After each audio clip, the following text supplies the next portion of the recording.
Good morning, good evening, good afternoon, everyone, and welcome to this session of Let's Talk Policy. I'm delighted to be joined in this month's session by Mirai Chatterjee from SEWA and Susan Ferguson from UN Women India.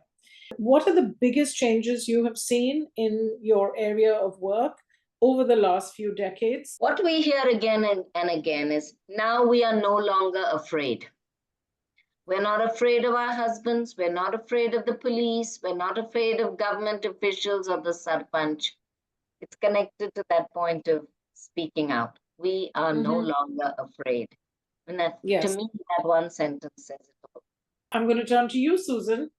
Please share with us how you got to be at UN Women India as its country representative at such a critically important time for the country. I started in community development. I set up a neighbourhood centre in the poorest suburb of Queensland. I'm an Australian from the north of the country. And it was with women. It was single mothers and who were very poor. I mean, poverty is different in different contexts, and in Australia, they were very poor. And we did all sorts of fascinating things through, organising housing cooperatives and food cooperatives and, you name it, we did it. And so I moved from there, and I worked in, a psychiatric hospital for a while as a social worker. I've worked in all levels of government, local government, state government, national government in Australia, now international affairs in UN Women, worked in the private sector, so many different ways. And it's led me finally into UN Women. What is the unfinished business? And there's a lot.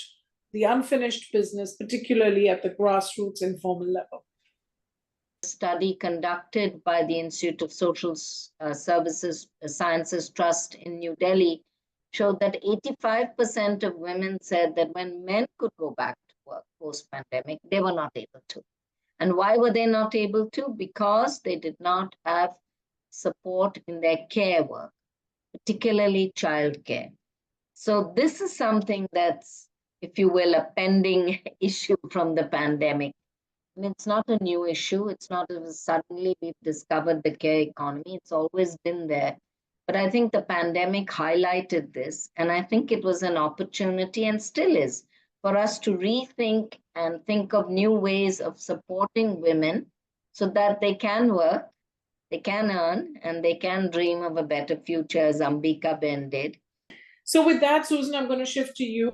So if you had to give our viewers a quick snapshot of what's the state of the world according to UN Women and others on gender equality, what would you say?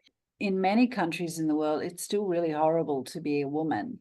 And, we can think of Afghanistan and other places where those basic needs and basic rights still do not exist for many millions of women. So we continue to note there's been strides going ahead. And this is also why I think India is so important in global politics at the moment, because it's also showing a way of continuing to invest in women and bring women along with men and give women a seat at the table.